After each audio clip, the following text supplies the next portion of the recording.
Hello, I have recently just seen the new Knives Out film, Wake Up Dead Man, and personally, I really liked it. So, I'll go elements I liked, elements I didn't like, which are very few, and overall, how do I think about it? How does it compare to the previous two films? Which, yes, I really like this film.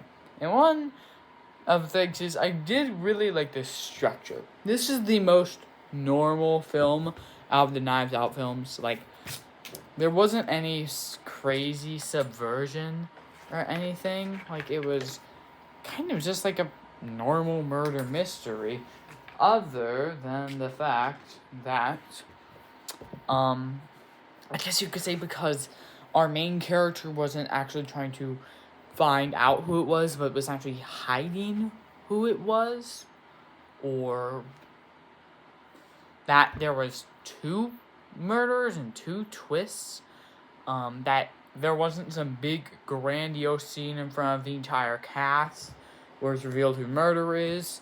It's just her confessing her sins. But overall, it's the most normal murder mystery film, which I think is why people have gone on and said it's the best Knives Out film, which it's really good. I'll give the credit for that. I don't think it's the best, but it is really good.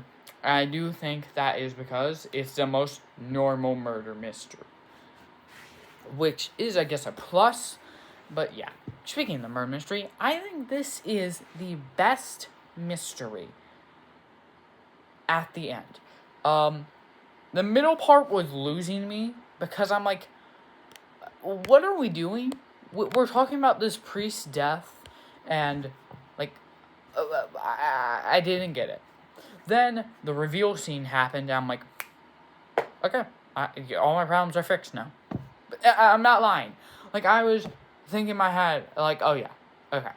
It's losing me a bit. I think this is the worst Knives Out film yet. That's not, which, by the way, that's not that's a compliment, or not really, but that's not like, what is it called? A critique, because I love all the Knives Out films. I think they're all amazing. But yeah. Anyways, I was thinking that, and now I'm like, never mind, because I'm not lying, that ending really did save it. It brought everything together. This is definitely the film that I'm like, okay, I got to rewatch. Knives Out, the first one, I was like, you know what? I could rewatch it, but like, I don't need to. It's not necessary. Glass Onion, I did rewatch because it was an amazing movie. I just wanted to rewatch it, but that actually, in my opinion, buffed up the film. I think that would be the same thing with here, and if I do rewatch it, I may understand why people call it the best. But one of my biggest problems is that, yes, it does have the best murder mystery, but like, not even close as the worst cast. The cast in Knives Out is just straight up perfect. It is an amazing cast with stacked actors, and Glass Onion, like it or not, like the film or not, it has an amazing cast as well. Everyone is so likable and memorable. I think I could probably name every single character in Glass Onion. Knives Out, not so much, because there are a lot more characters, but Glass Onion, like, you got Claire, Lionel, Miles, Andy, Helen, Duke, Whiskey. The only one that I can't name, Birdie. The only one that I can't name is Birdie's assistant. But yeah, like, they have very clear and defined characters that you will remember.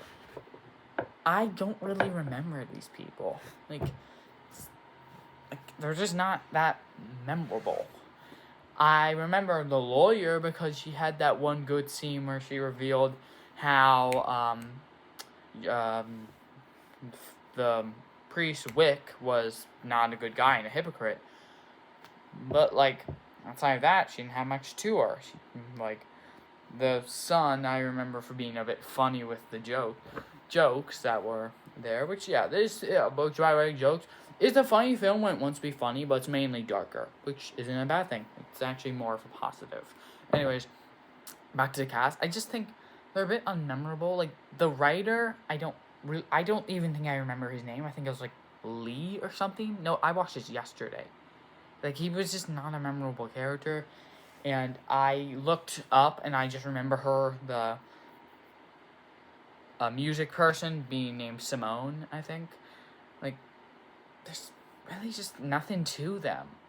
Nat, I really only know because he's Hawkeye, which, continuing the theme of all these films having a MCU character be the villain in Captain America, The Leader, and now Hawkeye. And they just got Thanos in here. Like, also, I want to mention this. Why is the priest more angry and mad than Thanos? Like, bruh. But yeah, which I will get to. There are 4 members of the cast I really do like. Excluding Benoit Blanc, because of course I'm gonna like Blanc, okay? But I will say, the main guy, like Father Jefferson Wick, I think his name was Jefferson.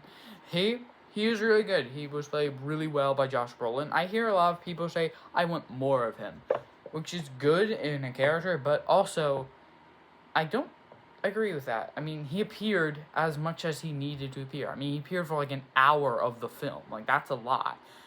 In which our main character, Jude, Father Jude, really good. I actually really good. He's really good. And Josh O'Connor's portrayal was really good. And what's her name? Glenn Close? I'm sorry, I forgot her name. She did really well as Martha. I really love her confession sequence. And Geraldine I really like Geraldine. I mean, these are all solid characters, except the problem is they feel like they're thrown to the wayside. For example, Glass Onion. While the main characters are the main ones they need to focus on are really Andy, is the whole thing with Helen and Miles, and maybe Claire and maybe like Claire and Birdie are more important. I still remember Lionel. I still remember Whiskey. I still remember Duke. I still remember her assistant, although I don't remember her name. Like, I still remember them. They're memorable. And I know, like, I can point to specific things that they did that were good scenes. I can't really do that for this entire cast. Knives Out, I can point to a certain moment. Even, like, the one that was lacking was the It guy. The dude who was the kid in It. That's the only guy who I can point to, maybe. That, like, I can't really remember anything memorable other than the joke about him being a creep. Like, I can't really remember anything about him. Sorry, this thing keep on annoying. Anyways, that's really my only problem. And I will say, yeah, on first watch, I slightly bring this up. The middle lost me. I'm like, where are we at here? We have this gem, Eve's apple, and we are, like, there's another murder, which I did have a theory that every Knives Out movie, there's another murder, obviously the first one being Harlem, the second one being Duke and Andy, then the third one being Samson, Nat, and Wick. Then I realized that Frank also died, so sorry guys, I lied. My theory's wrong. But yeah, I really did like this film. But I also will want to bring up the main thing that happens is that they have a huge thing. Oh my god. A huge focus on religion and Catholicism, which is done really well. I feel like there is no demeaning of a religion. The message is not simply religion is bad. It's not it. The message is there are nuances to everything. Like, I feel like there are 2 great scenes to show this. The bad side of devoting your entire self into religion, and the good side. The good side being when Jude goes and talks to Louise after she confesses with her mother, and she just wants someone to talk to. And she has faith, you know. That was a really good scene. Another one showing the polar opposite is how Wick manipulates people using his faith and basically making a cult following, and how Martha uses this to basically make him making him resurrect on Easter Sunday. By the way, I'm not Christian, so I don't really care, but yeah, I don't really care that much. But I think it is really well done, and it doesn't demean anybody for their beliefs. We also got Blanc being basically the atheist, being the atheist and having, I guess, a more truth, as he says, like he's looking for truth, not faith. Right? I think that's what he says. And then he's like, well, Bible is just a bunch of stories, not truth. I'm looking for truth. And he's like, well, these stories can bring you truth, which I think is a really good message. I think it's really well done. Which also I will like say, I think I really like how this points fingers at like some really stupid things and just makes good jokes off it. Like they bring up some like political things, which is good. Make jokes about about politics in films. You don't need it. There shouldn't be politics in films. Just make jokes at it. It's fine. Which, yeah, I will say, this is a funny film. It's a funny film when it wants to be a funny film. And it's a serious film when it wants to be a serious film. Which may say, oh, it's a polar opposite and that's bad. No, because the film doesn't have that many jokes. It does not have that many jokes. Has like a few at the start, a few at the end, and in between I can really only remember like 3 jokes. It gets a very serious movie. Or more serious than the first 2 Knives Out films.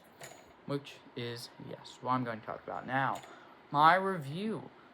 Personally. Oh wait, actually, I want to talk about this one Easter egg that I didn't notice, but then I heard people say it. So I was like, when he pulled out the thing to search up the video, I was like, wow, that's one big phone. Then I was like, oh wait, it's an iPad. Then I saw in the comment section, people were like, that's the same iPad that Miles gave him in the Glass Onion. I'm like, that's such a good detail. Also, I kind of forgot to mention this. I really like how Blanc basically has a character arc in here. He kind of had one in Glass Onion where he was sort of like, oh, I'm limited by the law. I have to give evidence, and that's as far as I can go. That was good. I think this is better. And how basically he's like confronted by Jude. When Jude wants to leave, he's like, this isn't a game. This is real life. It's a murder. And he shoots back at him, basically like, but you see this as a game. You said yourself, this is a game that you want to win with your perfect checkmate and make your grandiose moment. So at the end, he doesn't make some grand scene because he knows the answer. Of course he does. He's Benoit Blanc. He doesn't need to do that. He lets Martha confess herself because then it's actually good. It doesn't make sense. He doesn't need to have this grandiose moment where, whoa, Benoit Blanc won checkmate. He just needs to do it himself. And they need to do it themselves. It doesn't need to be some big thing. It just needs to happen. And he basically is like, he shouldn't be doing this for the fame and recognition, the reward, and the satisfying feeling. He should do this because he wants the truth shown. I think it's a really good character arc for him. Anyways, now, comparing this to the first 2. Benoit Blanc, I will say, progressively gets better throughout the films. Of course he does. That's how character works. So if you want to make a good character, so to be every time you see them, they are getting better, not getting worse. I think they really do that well. And I will say, this is lacking some qualities of Knives Out, of the previous 2 Knives Out films. For example, oh my god. Sorry. For example, the characters. Easily the worst cast. Like, it's not even close. It's a good cast. Don't get me wrong. It's a good cast of characters. It's light years away from the first 2. Light years away. Although good qualities, and that's also, yeah, that's really it for the bad. The good qualities are, it has amazing cinematography as always. The mystery is probably at the best here. And personally, if I were to give it a rating, I'm gonna give it a 10 out of 10. I'm not lying. I think it is a perfect film with some faults. I don't think it's as good as the first one. I think Knives Out 1 is a masterpiece. It's amazing. It is spectacular. Glass Onion is worse. I do think it's still incredible, but it's worse. This one is more grounded, it's more murder mystery-like, but I do think it's missing some of the things that made Knives Out 1 so good. So, I'm not going to say it's better than the first, but I am going to say it's better than Glass Onion. This is also a perfect trilogy, in my opinion. Glass Onion isn't a perfect movie, but it's fantastic, and all the other ones are also perfect. So, Yeah. Anyways, bye.